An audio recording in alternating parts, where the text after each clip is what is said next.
Hello. I did the underpainting this afternoon, and what that process is for people who don't know is laying down your shading tones, what eventually goes underneath your color tones. And if you were around last week, I was talking about my plan to have the foreground be warm and the background be cool. So I used a cool Payne's gray for the tones of the background, and I used a warm uh, burnt sienna, and I believe raw was it raw umber, burnt umber in the foreground to try to get those when we lay the colors over the top. Um, oh, hey Kevin, thanks for popping in. When I put the colors over the top, they'll have a warmer finish to them because watercolors are a translucent medium. They'll show through what's underneath them. And unlike oils, you don't get a bunch of cracks at it. Like you can't just paint it out and then repaint. You get your tones down, and then that's it. Um, and one of the things I try to remind folk that ask me about coloring or painting is to not forget to use white as a color and think about where those highlights are going to end up.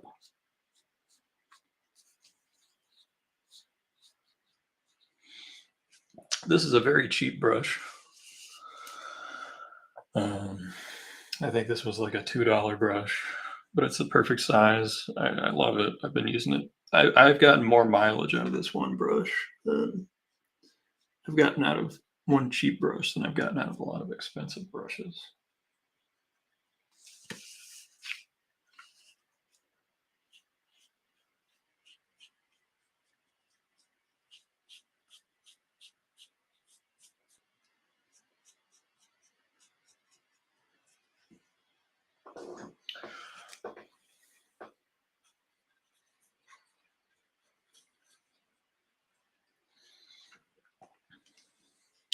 And these colors shouldn't fade as long as it's kept out of the sun.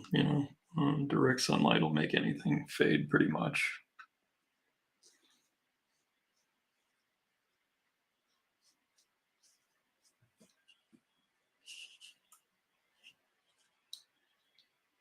Hey, Ruben. Yeah, yeah. We started it last week on last week's stream. It was the for my pals Ryan and Jess. They might pop in. Talked to Ryan earlier.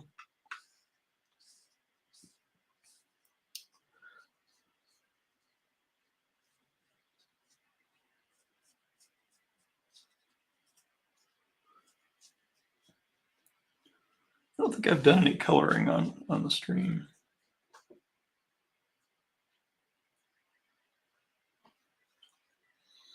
Hey, Jonathan. Good to see you. Hope you had a good 4th. Hope everybody did something nice.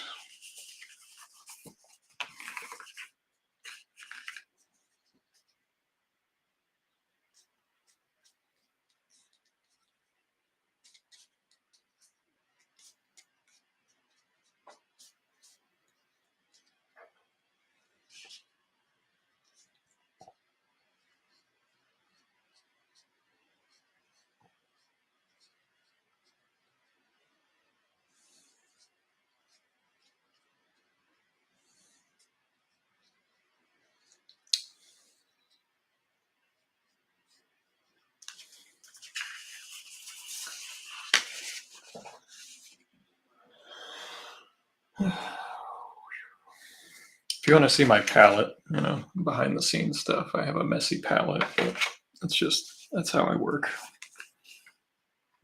I use 3 jars of water, one for warm, one for cool, and one for neutral. Um,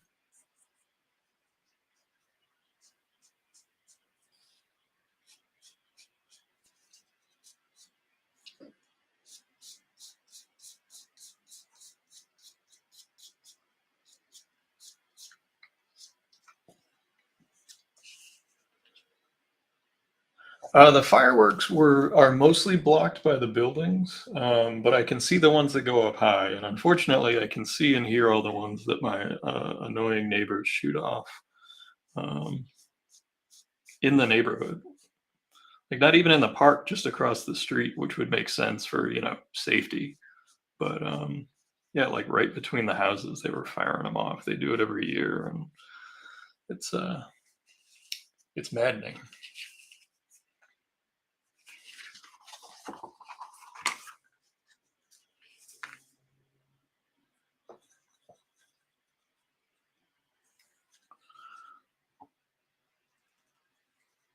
If you want to know what's crazy, I used to try to do these things at conventions. I used to try to do paintings at conventions, and it was maddening.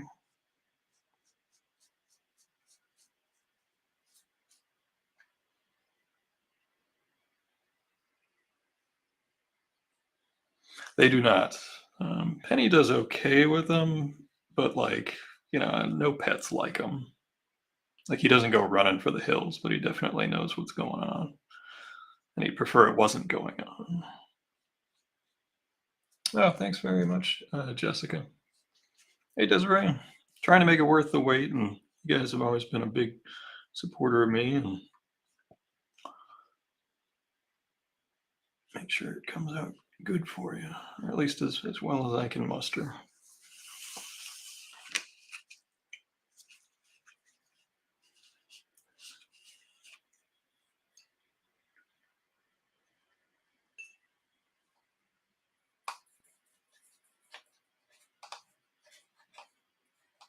And my old painting teacher would yell at me for going from warm to cool.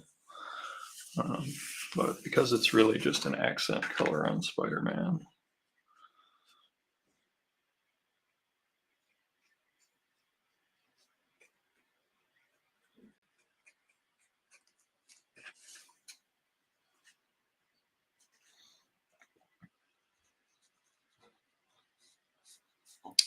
I pretty much just use primary colors. I always have cadmium red, cadmium yellow. This is just, I wish I had some cobalt. This is just ultramarine, um, which isn't ideal, but do our best.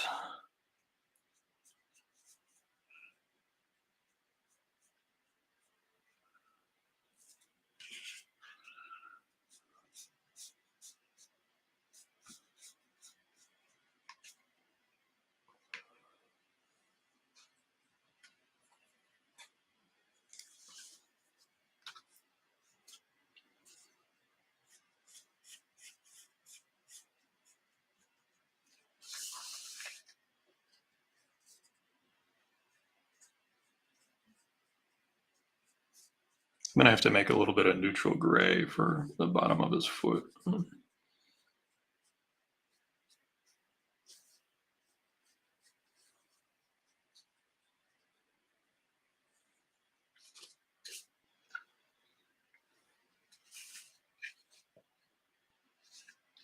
Yeah, it was not ideal with the fireworks. I don't know.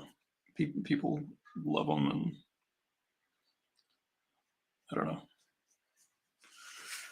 I am not a fan of the home firework displays. You want to have sparklers or whatever, but like in a densely little neighborhood, at least walk it over to the park. It's across the street.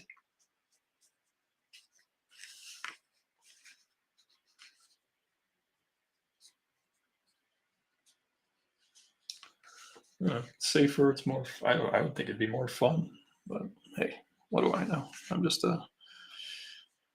painting. We went to the beach. I got a swim in for the first time this year, which was real nice. And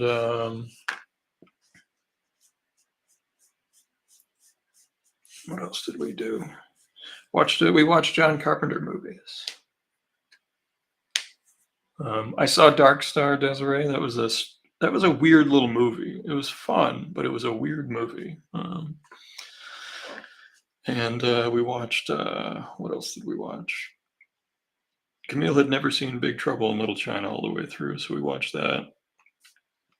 We watched Starman, and she had never seen the original Halloween all the way through. So we did a little mini marathon. It is a strange little movie. I liked it, but yeah, it's a weird movie. I don't know. I feel like he saw 2001 and was like, these are weird. These aren't like regular people up in space. Like they're highly trained. And he was like, what would it be like if regular people had to be stuck, you know, um, on a 20-year mission blowing up planets? It was a potpourri of Carpenter films, I would say. But anytime your wife asks if you can watch Big Trouble in Little China, you just don't hesitate. You just put it on. Just put it on.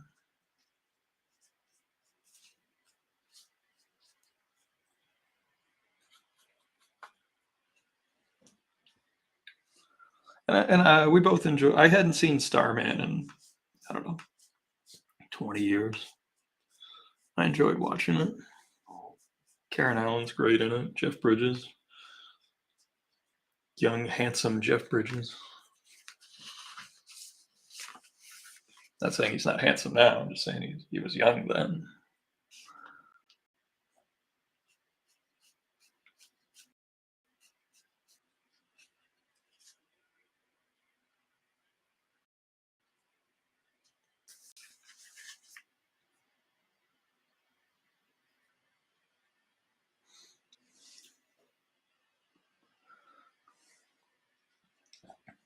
It could happen. My wife likes the Lord of the Rings flicks.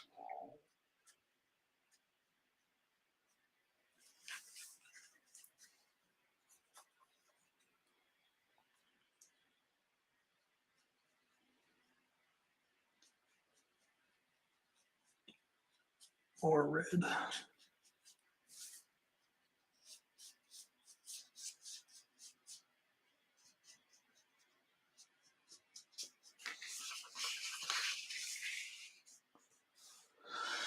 Hey, that's perfectly okay. They're good movies and they hold up pretty darn well, I gotta say.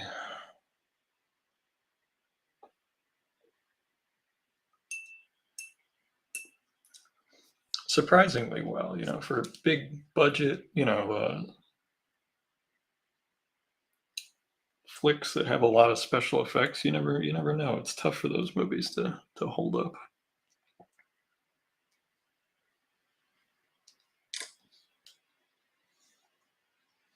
It very much was a rough start to the year. They're playing better. I'll be interested to see where things go.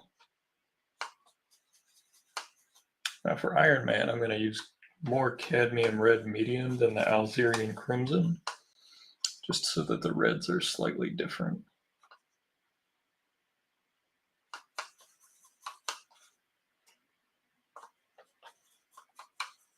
Even though in the originally colored comics they were both MY, which means they were full magenta and full yellow screens.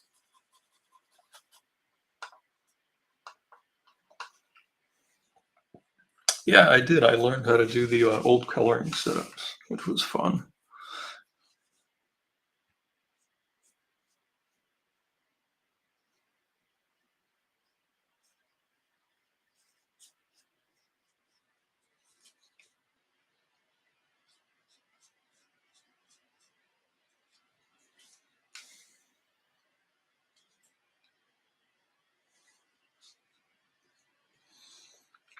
Gotta make sure I get the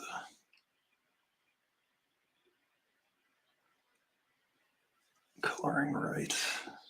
I don't read much Iron Man, I'm sorry.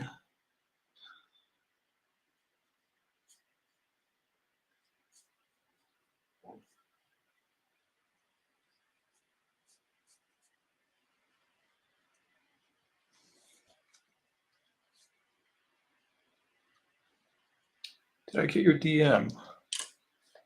I'll take a look. I don't remember. It's been a maybe I did. I will check. As soon as we're off the stream, I will look. I will look at your message. Thank you for following up. I forget stuff sometimes, especially when get busy. Sorry.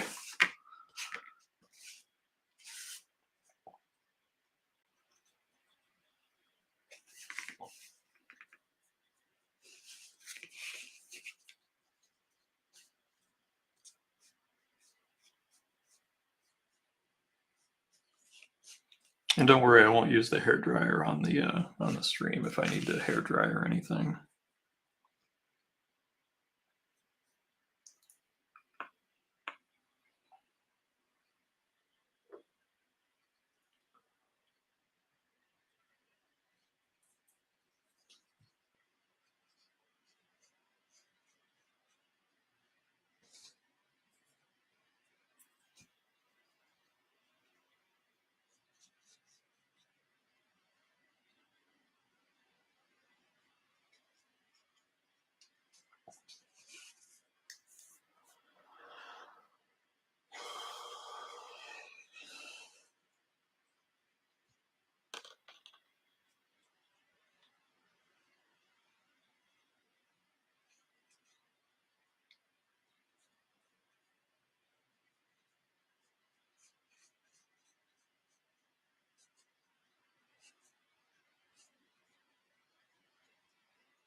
Though I will say I have been getting DMs lately about like random stuff on Instagram, people selling things and soliciting. Uh, I haven't honestly have not been on Instagram as much recently because of it.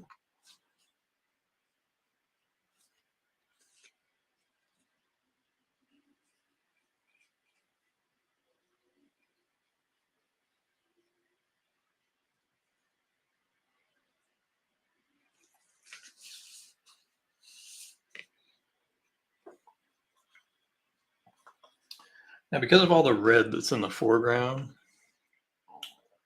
uh, oh, it's Fenway Park related. Could be fun.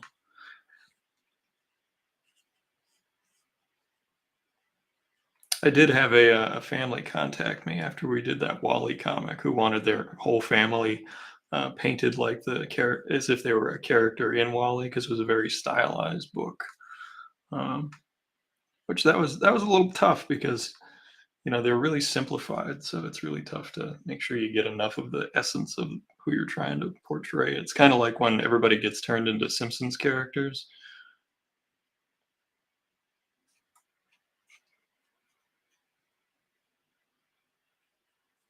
Oh, okay, it's on Facebook. I probably saw it. I probably forgot. I'm sorry. But I will look after tonight's stream, and I will message you back.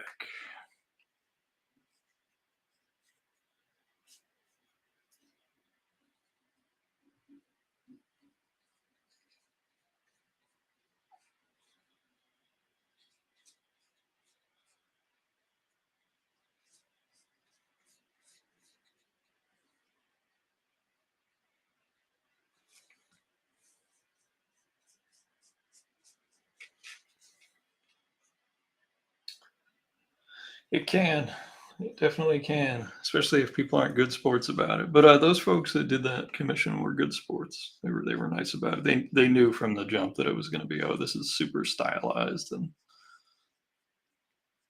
I remember when I was a kid on Nantucket, there was one summer where I did go into town and do caricatures just on the street because you're allowed to do that sort of stuff on Nantucket, especially if you were a local yokel. And there were some people that just didn't understand what caricature meant. They thought it was like a portrait, and they got very upset. But I was a young whippersnapper, so I definitely didn't sweat any of it. See, that's where I needed to have two different reds where they abut one another. You see how this has more of the crimson in it, and this is pretty much just straight cad red. And you can see the difference there. And they're right next to each other. That's what I was worried about with this piece. You know, if you have like War Machine or somebody where they're like gray, you can have your breaks reinforced by the color instead of trying to fudge them.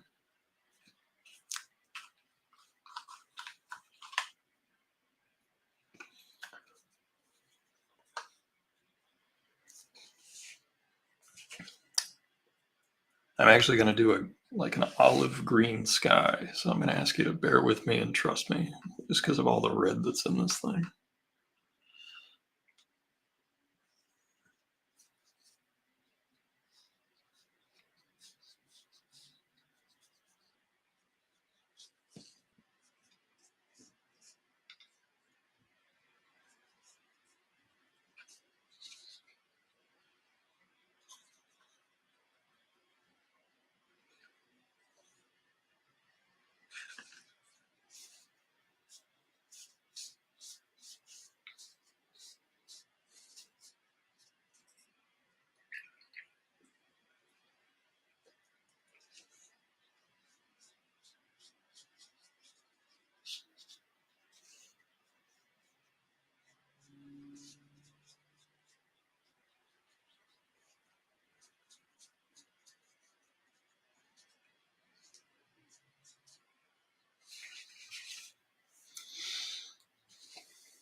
Hey, Kevin, thanks for popping in. I'll check that message.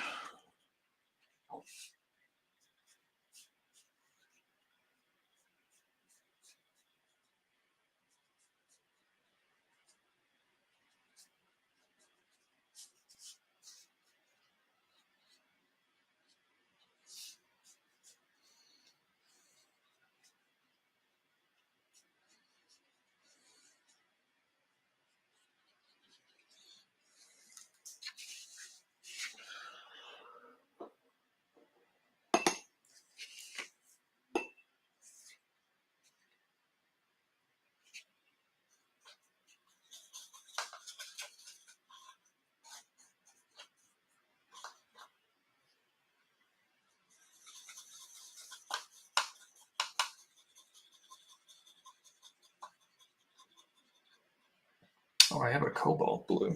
Shoot, I could have done that. Oh, well. We'll use it for the Tony Stark energy.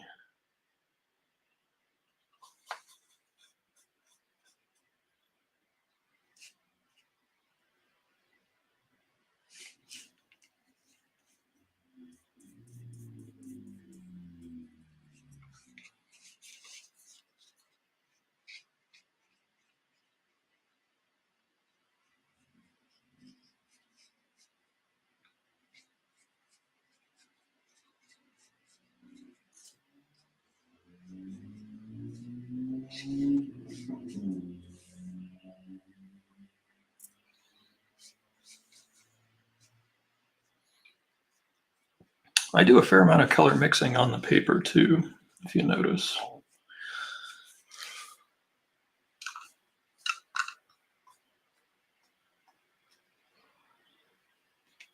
Some spots over here that need just white taken out. I want to keep that right there. It's just too much white. There would never be that much white that far over.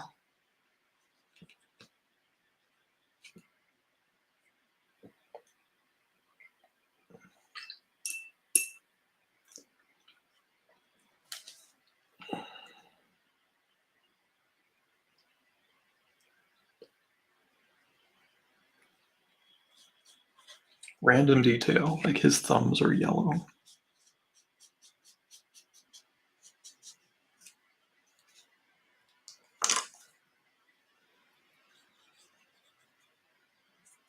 I always enjoyed watercolors.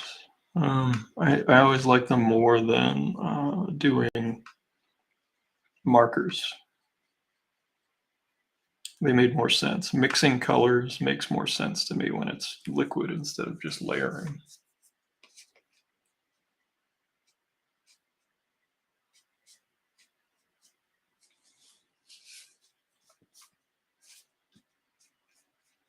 But the beauty of doing the underpainting, and that's one of the reasons I subscribe to it, is that, there's a little bit of leeway, um, as far as finishing your piece. You can always add a little bit more shadow if you need more contrast or you just need more pigment on the paper. And that's one of the things about watercolor that's I would say is the most common mistake I see, um, is that they just are afraid to use a lot of pigment. And it's really vital to get those bright colors to really add a lot of pigment. And comics are supposed to be those big, bright, over the top colors. I don't like the super desaturated look on so many comics. Like if I ever did a Batman book, um, the Joker would be dressed phenomenally, and the colors would be very, very vibrant.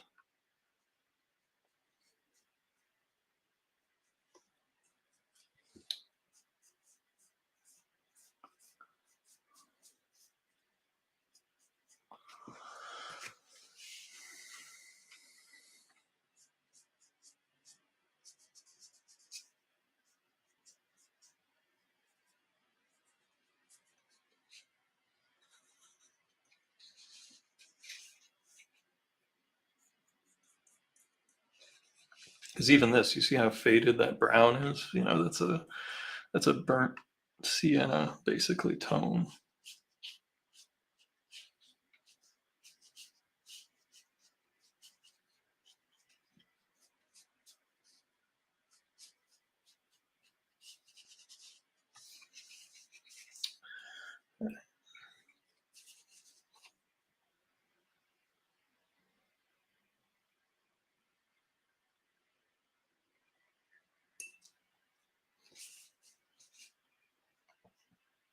One of the reasons I did the underpainting earlier was just because it would take so darn long to do the whole thing from start to finish. I didn't do the underpainting beforehand.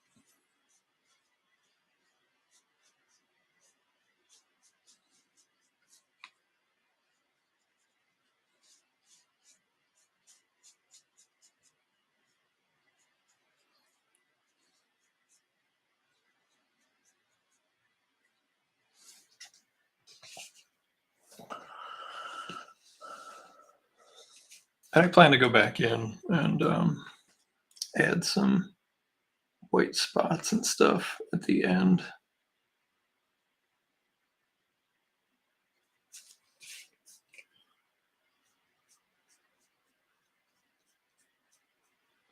And in some places, because I don't really consider this a painting per se, this is much more of a colored drawing. Um, Paintings, generally, like how I define the differences is they achieve their definition and form through the actual shapes rather than line. And there's just so much line here that Betty would slap me with a ruler if I called this a painting.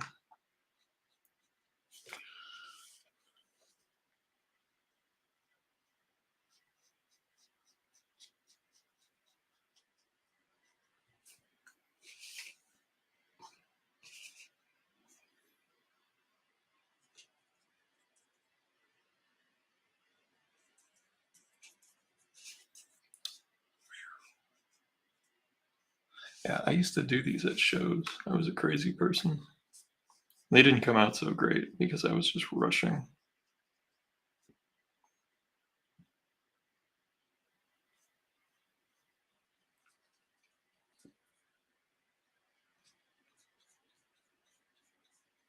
Not as much yellow on his armor as there used to be.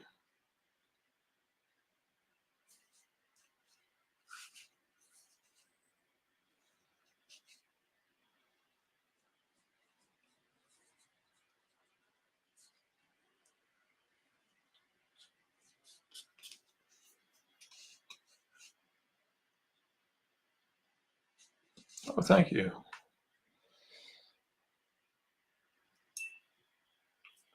Yeah, the ink washes. That's a lot easier just because it's only doing the tones. It's basically just doing the underpainting. Um, it's that finished layer that just takes me forever, as you can see. That's why basically when somebody asks for color on like a big piece like this, it's usually like double the normal price, and it's just because it takes me more than twice as long. Uh, it's also why I just don't usually offer it because people who buy stuff from me um, don't usually ask for it. I don't know. It's usually people who don't know my work that gravitate towards the color, I guess. Maybe it's because I offer it. I don't know. That would be a good question for you folks. Is if I did more color, if that would be more appealing for you to like check out and look at, and or if I did, less color. That would you folks would be the right people to ask. Because I'm always trying to figure out what to do before a show, and I have 2 shows coming up.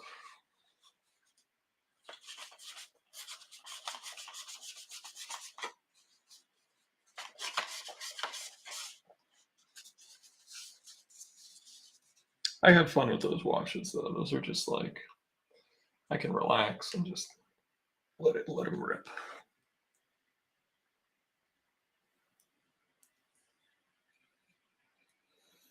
Oh yeah, should I do more color or just keep with the black and white? I don't know. Some people don't like my colors.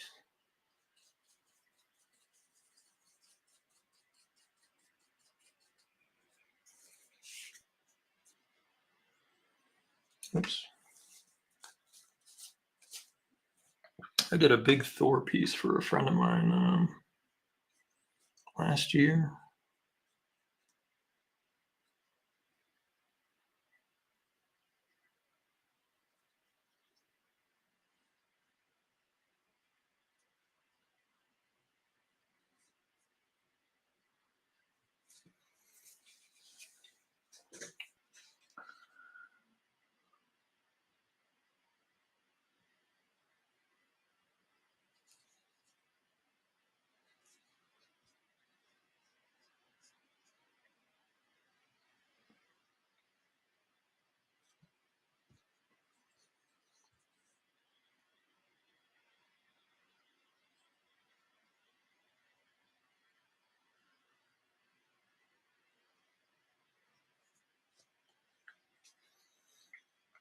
Hey Jay, how's it hanging?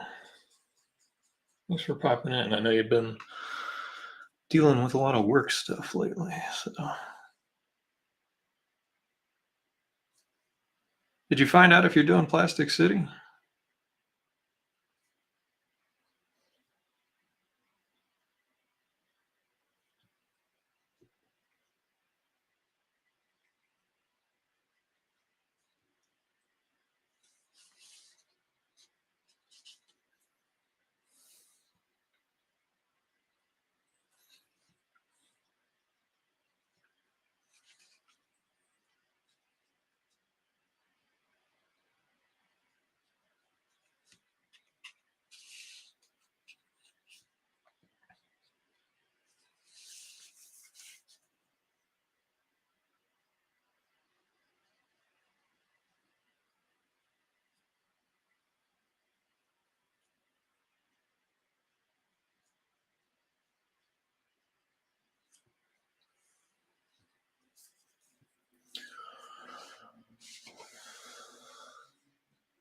Okay, cool.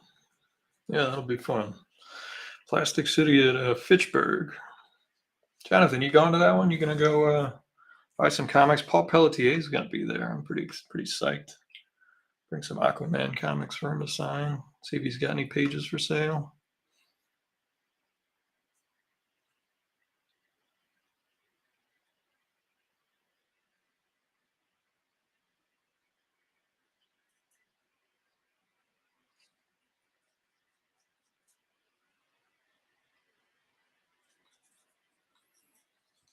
Mr. St. Pierre will be there.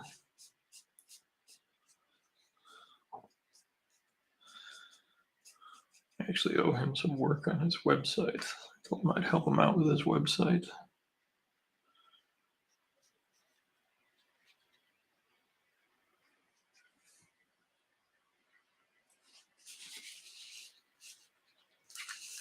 All right. Now at this point, I have basically filled in the figures. I've got some neutral colors and some detail to do at the end, but I need them to be fully dry to do that. So I'm actually going to move on to some different parts of the drawing. I'm going to get some yellow ochre going. I've got my different blues here. I've got a sepia to neutralize the green that I want to use for the background.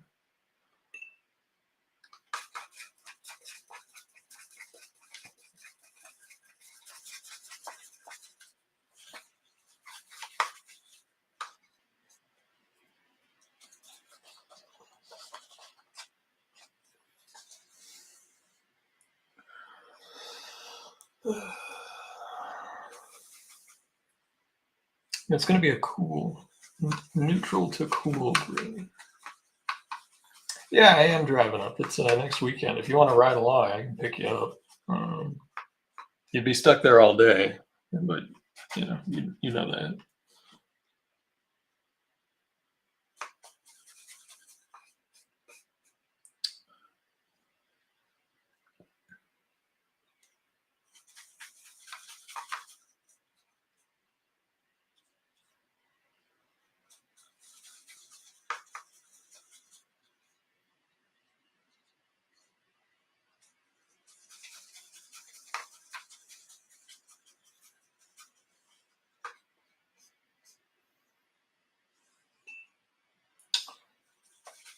Yeah, if you decide you want to ride along, it's not this weekend. It's the following one. So yeah, just let me know.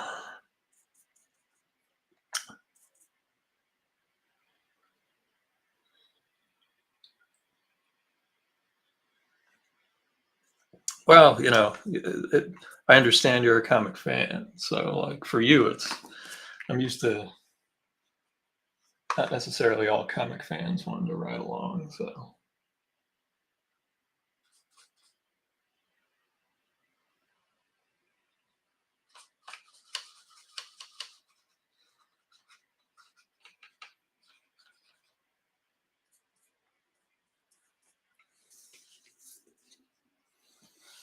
I actually do need a bigger brush for this part of the journey. Slightly bigger. This is a sable brush.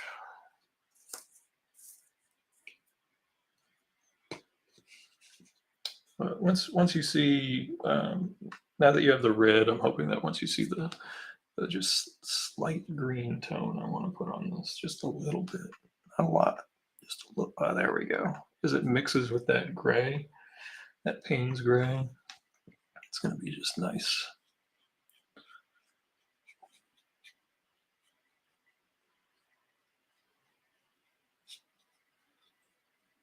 I also didn't want a flat sky. I don't, people generally like just those big singular washes. I actually like when there's a little bit of work into the sky.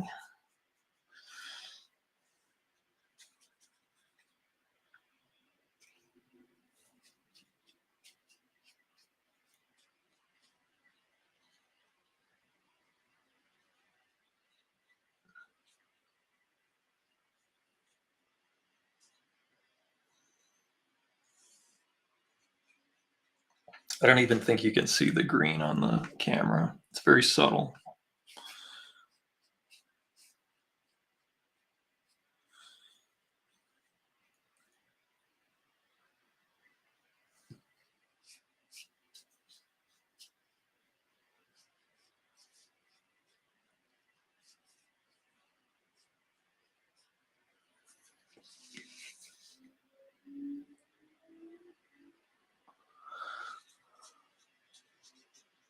He's a terrific artist. I've got 2 pages from him. I bought a pencil Aquaman page, and I have that 2-page spread from GL Sentinel #1, where it tells the whole origin of Alan Scott, all the way up to him becoming young again. He was Sentinel.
I can't remember what the lunch situation was at that show last time.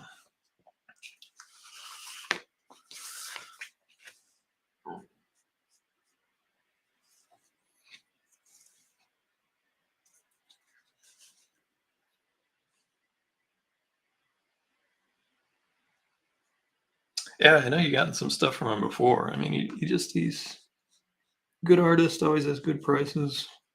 The other thing I don't have from him, I don't know, it's just like a custom sketch. I'd love to ask him if he would do like a Helena cover or something, but I don't really know him all that well. Maybe I know he's done stuff on Joe's Kickstarters, so maybe he would quasi introduce, give me the "Don't worry, he's okay. He pays on time." Oh, Frankie's gonna be there? Yeah, I haven't seen him in ages. I think, oh God, when was the last time I saw him? Because he wasn't at the last Rhode Island, was he?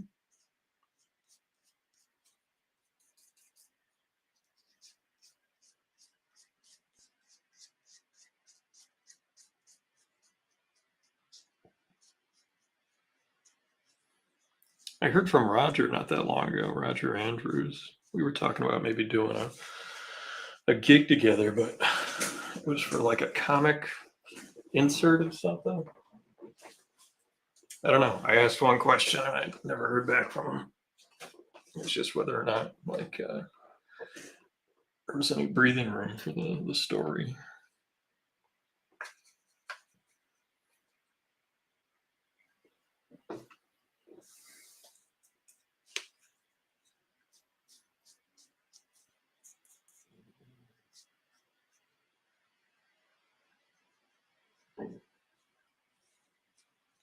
Just a nice, subtle, soft green, like a slate.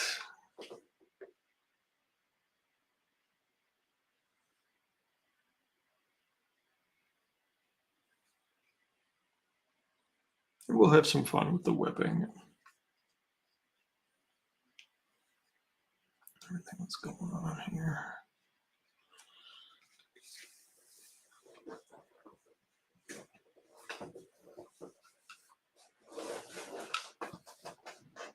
The big thing was to not have the background draw away from the foreground. That was the big thing for me. I'm going to have a soft red on this building. This is going to be sort of a brown.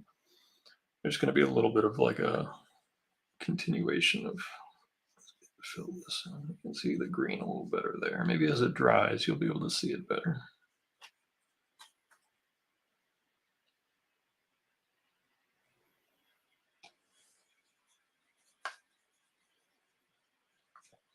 It did go quick, and I have to do my Joe team up. Maybe I can get it done so I can just hand it to him. That way I don't got to ship it to him. forget what it was I'm supposed to do. I think it's a Ninja Turtle thing. It's Ninja Turtles related, or Ninja Turtles adjacent. Just getting that soft green. And again, this is the stuff like this color here that you're never gonna see it scanned. Like this is you gotta see it in person color.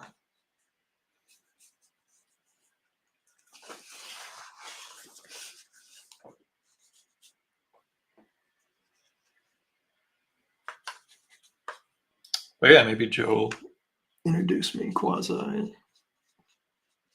Hey, Paul, you want to draw either another undersea guy or an angry lady with an axe? Either of those appeal to you?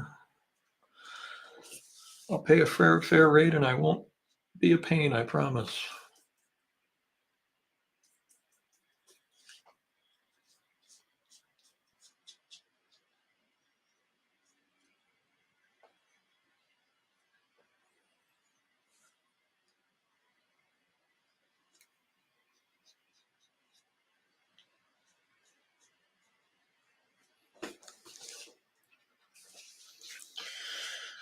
All right. Now, if you remember, Colonel Feathers. Yeah, if he would do a Colonel Feathers with Undersea Hero, I would be thrilled. I actually was just talking to a writer last night who has written stuff for Skybound and many other features, and he's going to be writing a short story for me. I put my money where my mouth is. When someone talented says, you know, I need some work and I like their work, I try. If I can afford it, I'll hire them.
Obviously, glass is reflective. We have all these windows here, so I'll have to put a little bit of just a touch of yellow here and there, like almost just a neutral yellow, if there is such a thing, like a yellow ochre. So you see some of the reflection.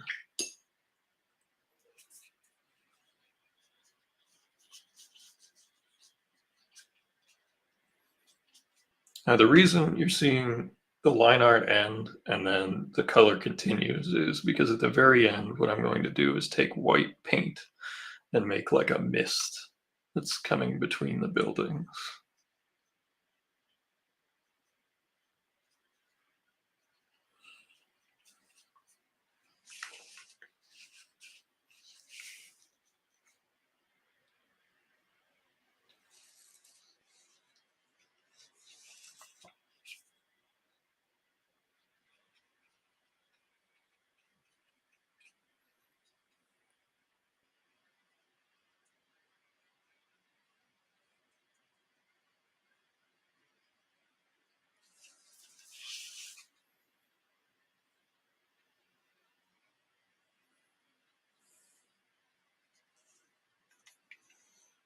Now I'm going to take a bunch of sepia or sepia, however you choose to pronounce it. Grumbacher, great paints, last forever. You can see how neutral that is. It's very brown. And I'm going to add just a touch of blue to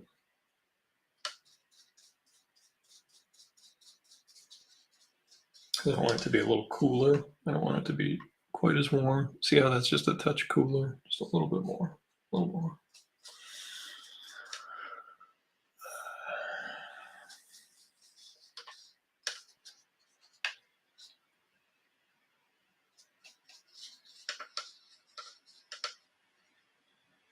Yeah, that I would agree with.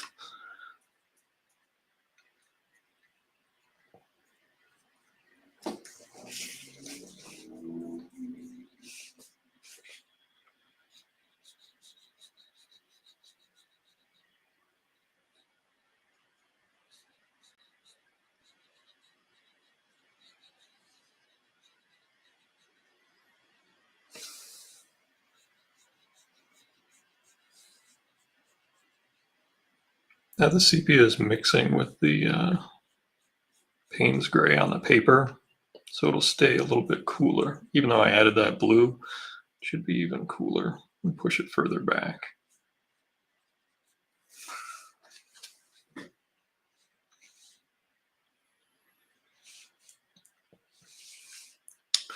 What would our con be called, Jay? What would we name our Comic-Con?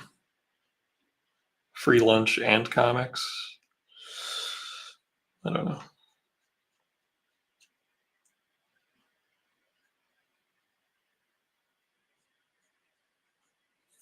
Would I ever run a tiny show? Yeah. I would run a little art show. It would be art related though. There'd be comics there, but it would be, mostly for my friends to show their work. Would they ever let me do it here? I have no idea. I work for the company that puts on a bunch of conventions. They probably Dollar Bins and Pints Con. I love it. I love it. City con in the city.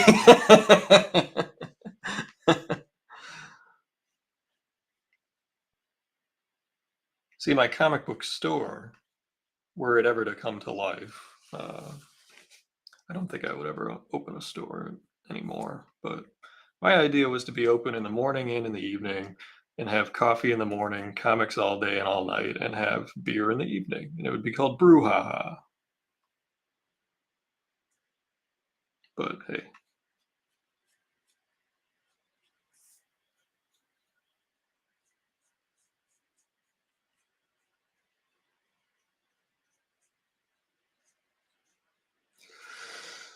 Dollar Bins, and Pints Comic Con. I do like that name though. I think that's good. I think it's to the point.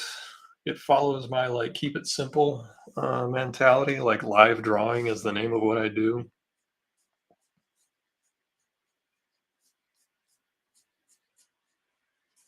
I don't know if you've seen my new Facebook cover image, but on like the TV version, it has all these like covers I've done and around the outside, and I just wrote like looks like in crayon. Basically, I drew these.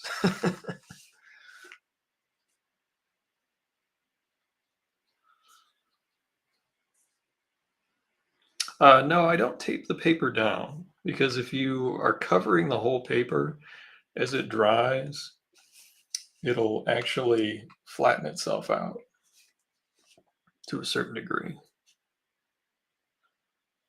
You'll get some bumps at the beginning, but it will flatten itself out.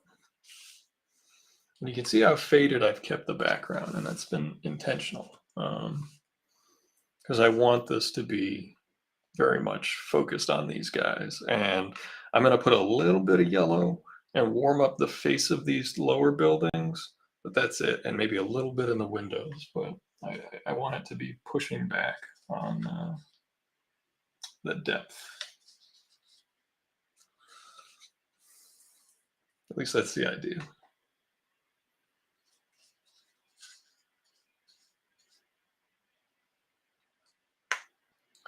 It's just a street smart. See, I would do a yard con. I would just do like a summer yard sale with like, I'd invite, Jay and Craig, and we'd just sit there and drink beer probably. Who knows if we'd actually sell anything, but I've threatened yard con in the past. It's also because I have like two giant long boxes of comics. that I've already pulled to get rid of, and I'm looking to sell some other stuff. So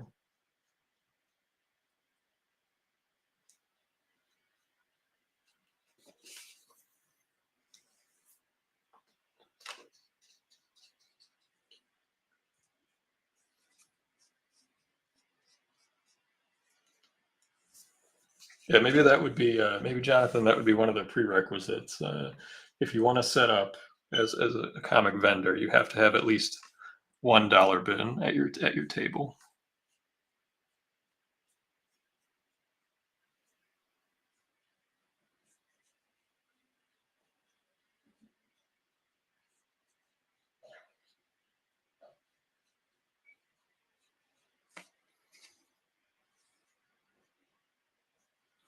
We're gonna use some bleed proof white to punch up the webbing, so don't worry.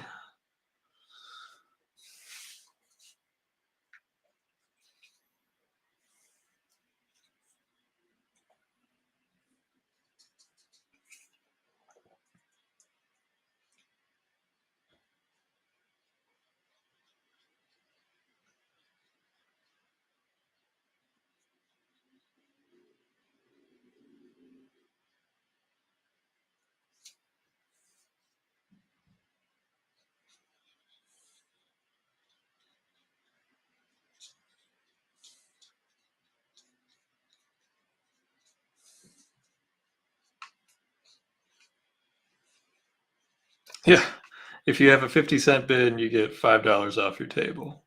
If you have a quarter bin, you get 20 bucks off your table. And it can't just be like a zillion copies of the same comic like NEC's Basement has. Like they still have whole packs of unopened Jim Lee X-Men number ones.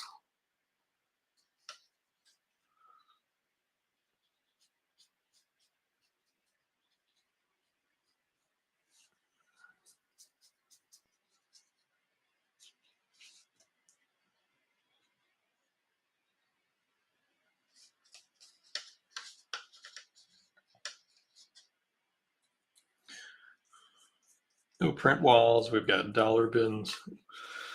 I'm liking the sound of this.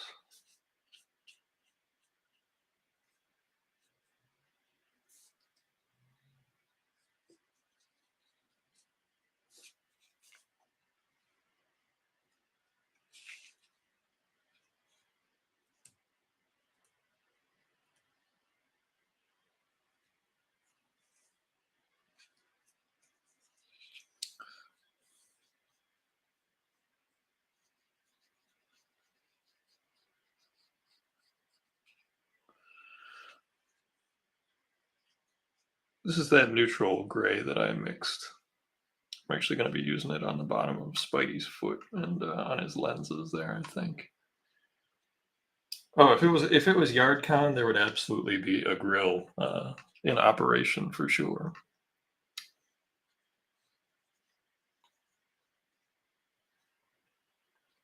There'd be coolers, there'd be a grill.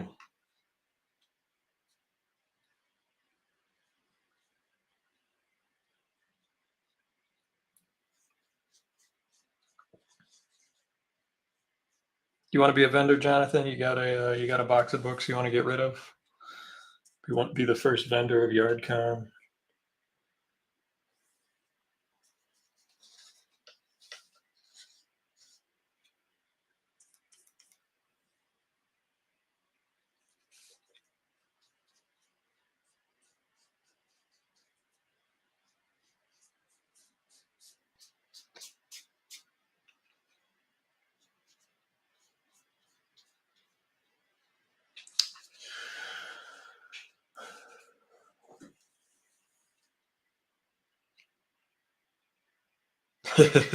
Yeah, you get that nice charred meat smell in your comics. Were you a smoker? No, I was a griller. We had YardCon, and I grilled next to the collection at some point.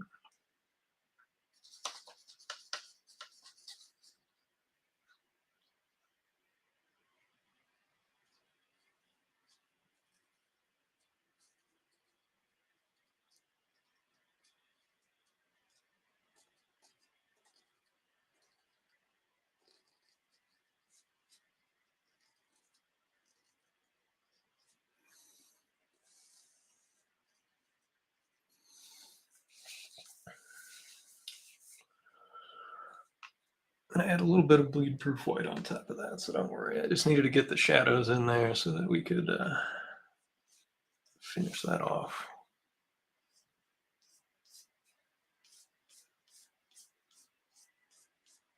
Got a little bit of red bleed. Always have a paper towel handy. There we go.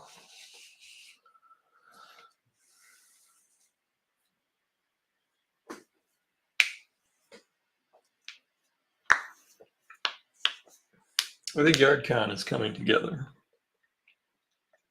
My wife would be thrilled. Maybe at the end of the summer.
Hey, thanks, Ryan.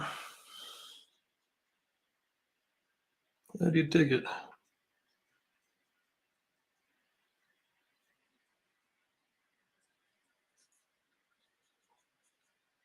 Gotta make it worth that wait.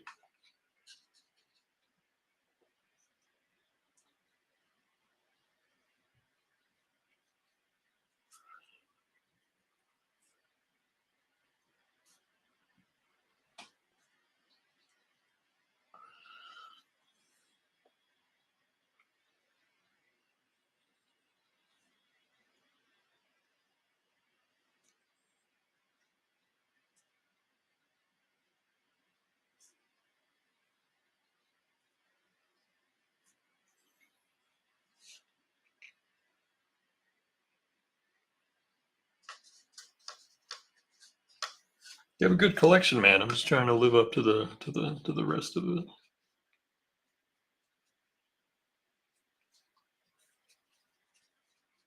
What I'm doing here is just putting a very, very thin layer, very thin, almost no pigment at all. And again, you probably can't even see this on the camera, but it's just because this rocket blast is here, there's going to be a little bit on these front buildings. This building I want to be neutral, and then cool slate neutral far background. And then the big rocket of where, Iron Man's coming from.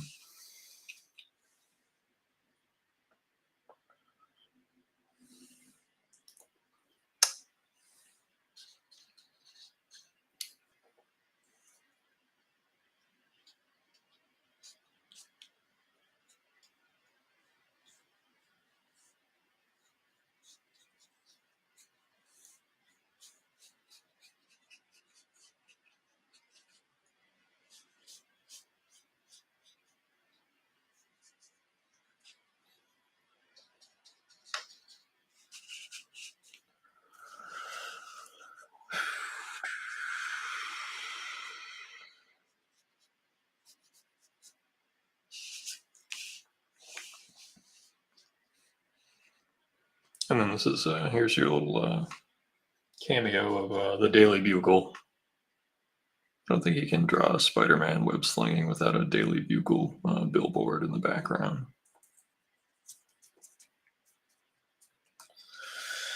All right, I'm gonna stand up. My legs need a bit of a break, and I need to be able to see directly over it. Get a swig of water.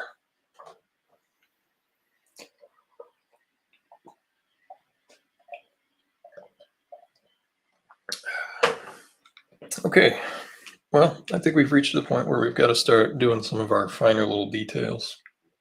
And the first thing we got to do is the bleed proof white.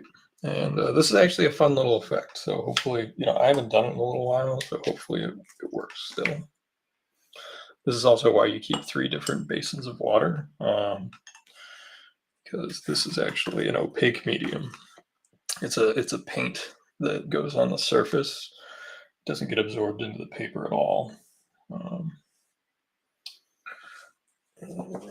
is my brush bag?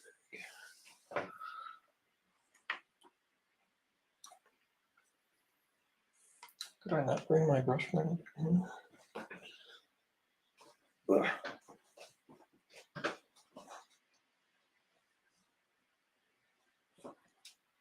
I gotta grab something. 2 seconds.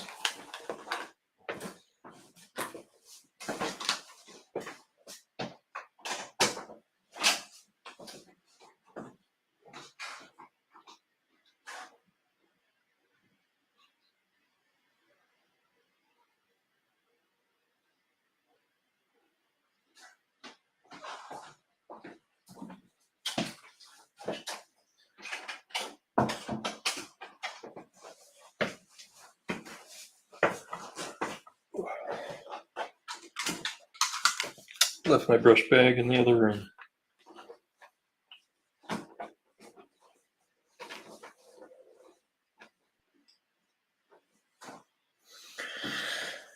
All right.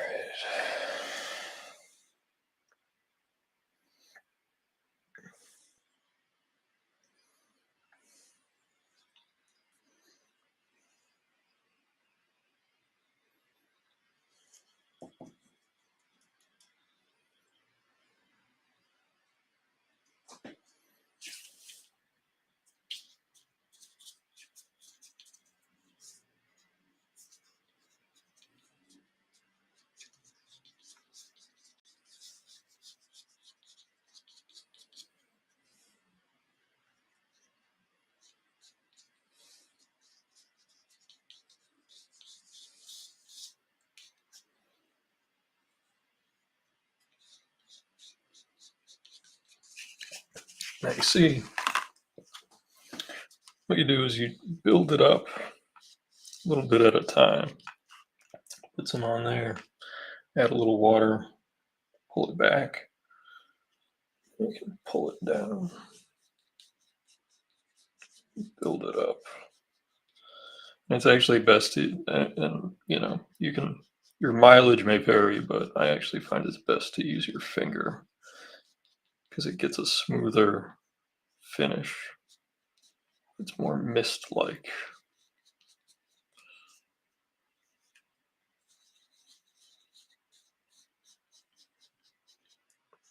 And you'll see on the edge of that,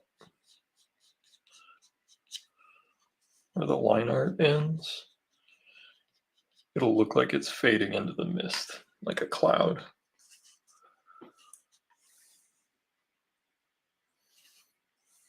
We might get finished, we might not. I don't want to rush it. I want it to be the best I can do. This is a technique you'll actually see Bill Sienkiewicz use. He's, really good.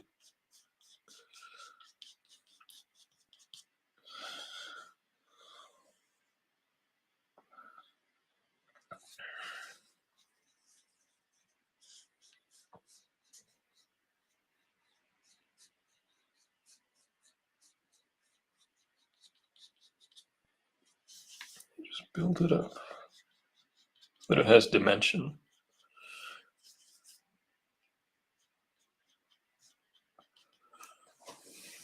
But you don't want it to be pure white. That's why you have the color underneath. That's why I extended the color of the buildings to the bottom of the page, so that when we're done with this, it has dimension.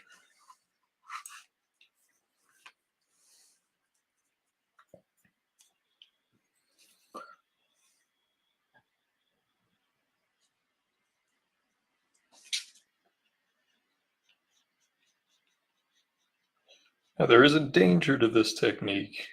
when it comes to your paper. If you do this technique on crummy paper, it will not work. It'll destroy the paper. Every time you run your finger over it, you'll be pulling off little bits of pulp, and you'll see it on your finger.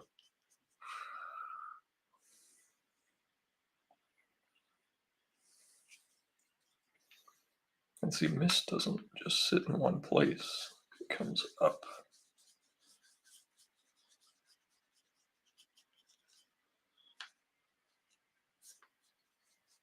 And you gotta have confidence doing it, because if you just put down the base bit and you don't keep going, it looks like paint on the surface. It does not get that technique to it.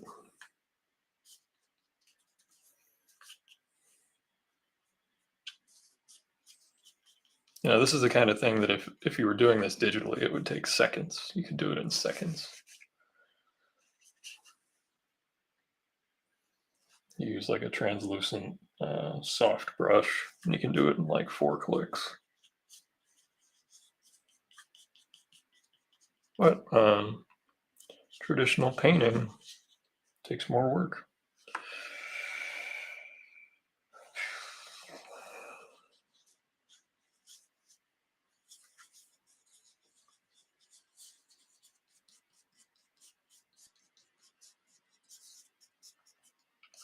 And also the idea is that it's like a special effect, but you don't want it to stand out. You want it to work with the rest of the piece.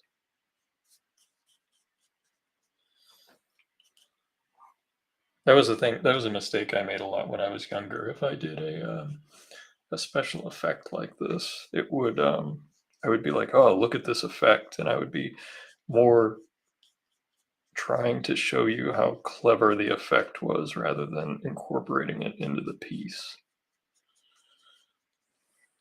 That was just, young me showing off and not, thinking about the totality of it. I see that a lot when people learn a new Photoshop technique or a new Blender technique, and they just throw it up there, and it's the technique that you're looking at rather than the piece.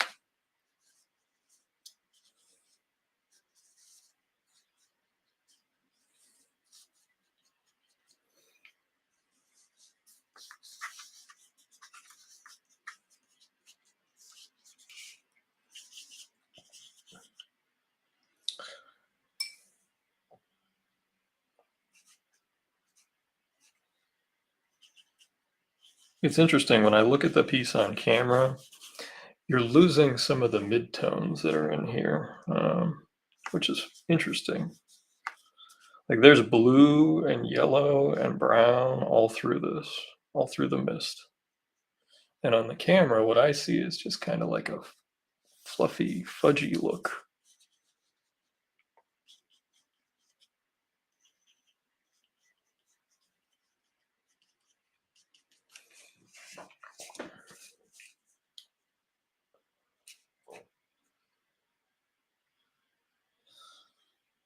Maybe. Hey, that's a good storytelling right there from the stream 2 weeks ago.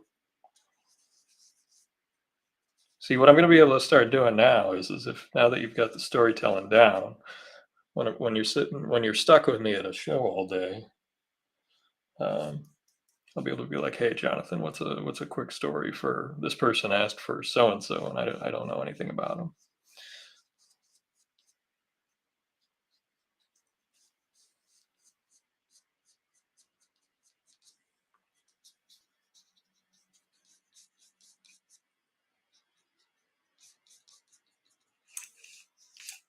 Now, what we have to do in order for this to not stick out, we have to incorporate a little bit of it in the background, and this is hard. This is where it gets a little tougher because this is a technique that's not super precise.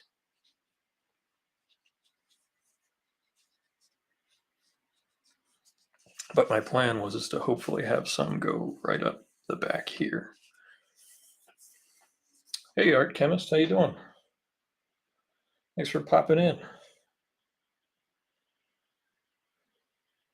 Oh, Oh, thank you. For some good pals of mine, I wanted to do a nice picture for them.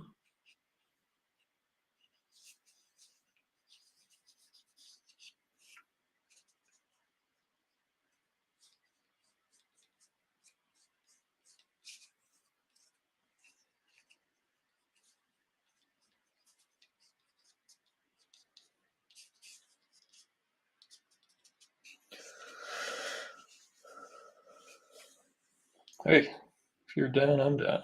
I always like the jams that I do with my buddy Jeff. I love when I'll draw something and then hand it off to him, and he'll do the captions or whatever. See here, just being very deliberate with where the smoke is, and taking our time, pushing it back. Again, it's not about the effect; it's about the whole piece. Kevin Nolan's a master of that. Like his paintings from the 80s, like he used so many different multimedia techniques throughout that whole thing. And again, you might not even see this on the stream, like what I'm doing here. That's why I'm not sure if watercolor is the best thing for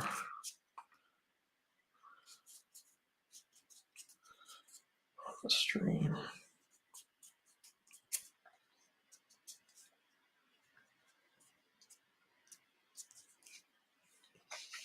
It's just so there's just a little bit there. And we'll put a little bit behind, between these two buildings behind Spider-Man, because it's coming up like this, and there's movement. It's going out. It's going to go out like that.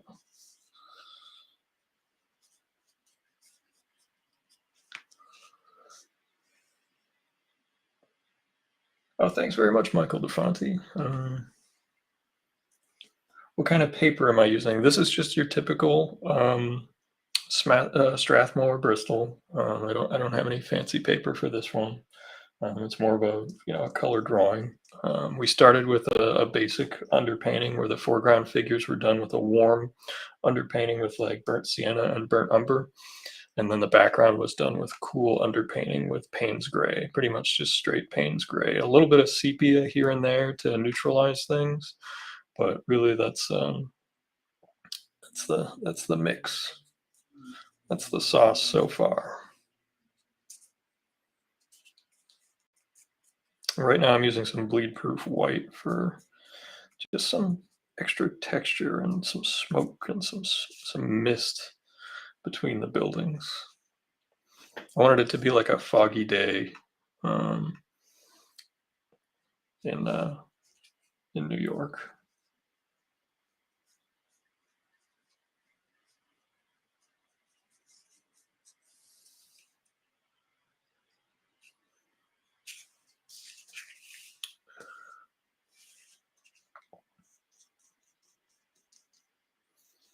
We'll get a little spatter. We'll get a little bit of bleed-proof white mixed in. I want to add some cool little lines coming off of his boot thrusters.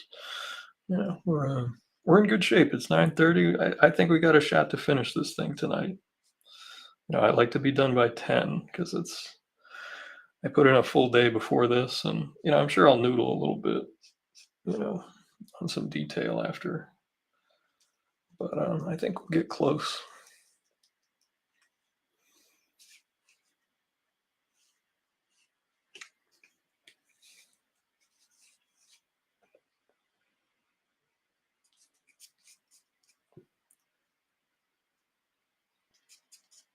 This is why my hands are always dirty.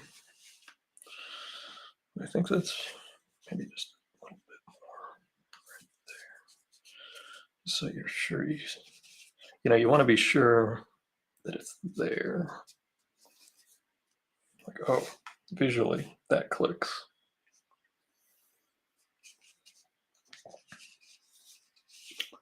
But I think I need to lose this red that's right here.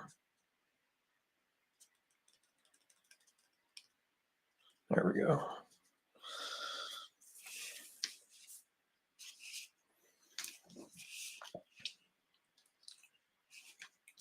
we do need to do a little bit of spatter. Not much, just coming out of Tony's little glowy chest disc thing. I think that's all we need. Just a little bit. Hey, good to see you, Jay. Catch you later. Hopefully, I'll see you next weekend.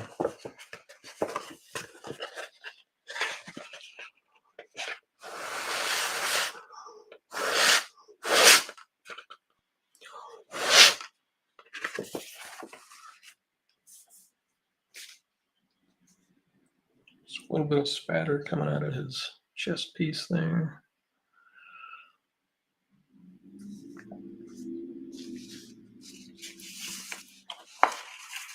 A little bit of boot rocket spatter.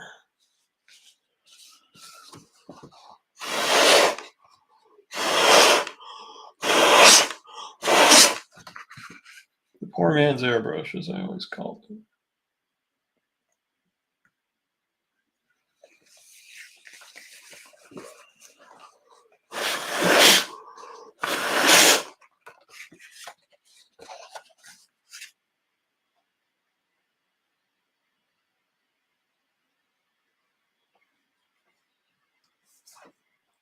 See you there, Jay.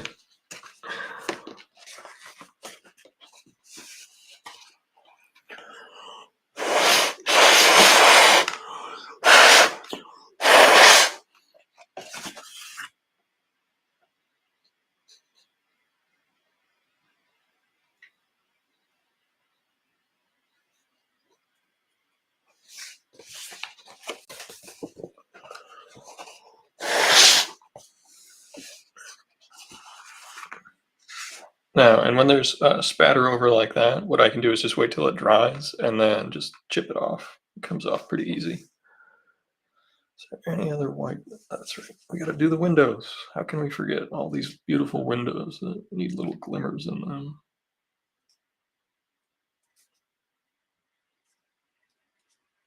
And it's better to use the bleed-proof white on the background windows because it's not completely opaque. You want to save the pure whites for up here.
This stuff comes out pretty good. You got to wash it with just hand soap and water. Um, rinse it when you're first done with it on the piece, and then use just some soap and water. And comes out all right. Never had a problem.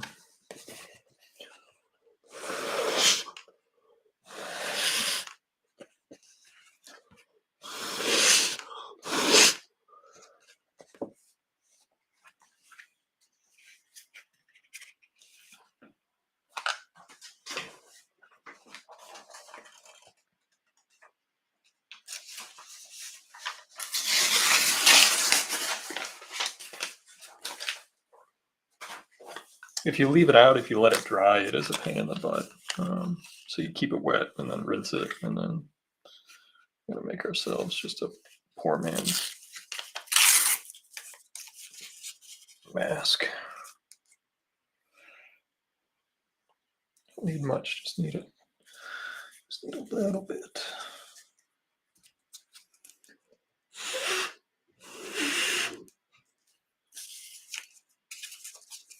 There we go.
This is another tool that you'll see Bill Sienkiewicz and Jim Lee uses it too. It's just a Presto pen, and it makes it so that you can draw fine lines with your whiteout.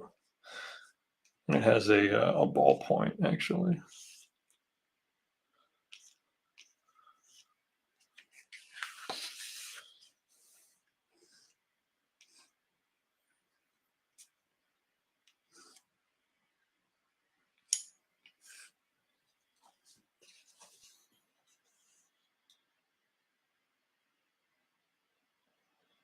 No, don't worry. I have to go back in and black out some stuff, so we're not done.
Unexpected block maker. Once in a while, it'll give you a blob, but the good thing about this whiteout is that you can chip it off pretty easily.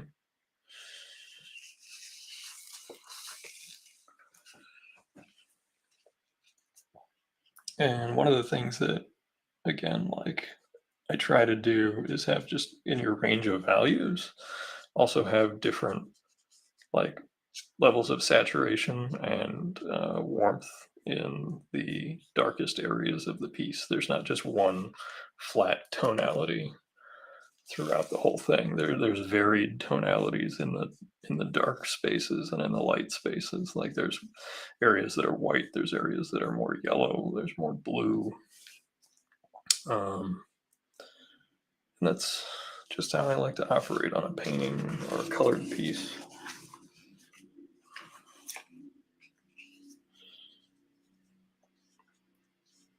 In the areas that are supposed to be just true flat black, I'll go in like this at the very end so that it doesn't have any pigment on top of it at all, so it's completely neutral.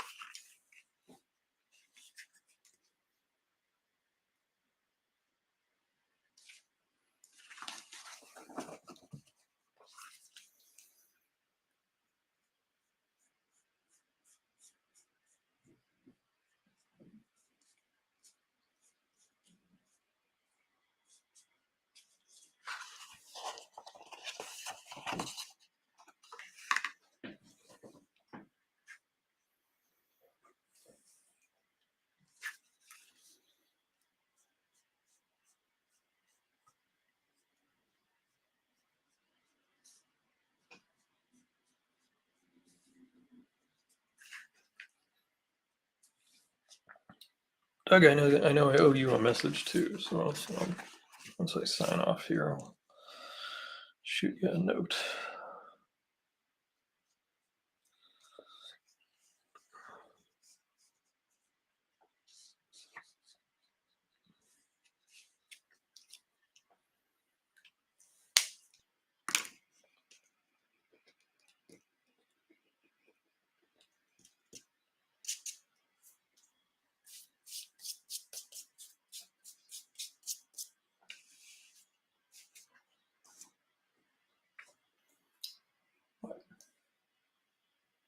One of the ways, and this is because I use a ton of pigment, that you can go on and fix something is you can use basically gouache. Um, I'll keep these around because you can mix gouache with watercolor, and it is a opaque pigment, kind of like the white, that you can blend and mix and go on top of whatever colors or mistakes you have there.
Let that dry.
I'm seeing a few spots that need a little bit of extra of that neutral gray that I mixed.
I see a few places where I want to actually go in with a pen and maybe pull out some of the webbing a little bit more. But that would be a very boring thing to watch.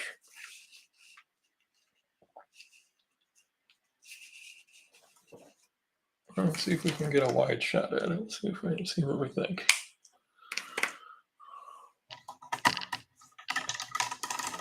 A very high-tech zoom feature.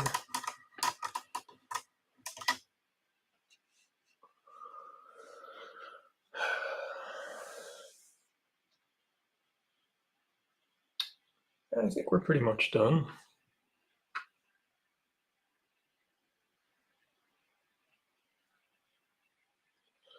Might noodle with it a bit tomorrow, but it's just stuff that most people probably wouldn't even notice. Actually, I think he needs a little bit more web coming right at you in the foreground.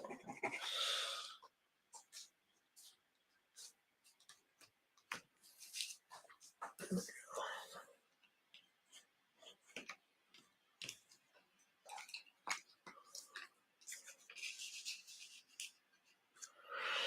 Thank you, sir. Thank you, everybody, for coming, hanging out. And yeah, took us 2 weeks, but Ryan, you got your painting, your colored drawing here. So, Jess, Ryan, thank you, and you know, we'll figure out getting it delivered to you. And oh, you're very welcome, Michael, and I'm happy to do it. And I'll be back next Wednesday. If you guys like the watercolor, I did do a Helena drawing. I planned on watercoloring. I could do that, or I could do something else next week. But yep, I'll catch you later, Jonathan. Thanks again, everybody, and I hope you all have a lovely evening. And I'll be back next week, Wednesdays at 8. Good night, everybody.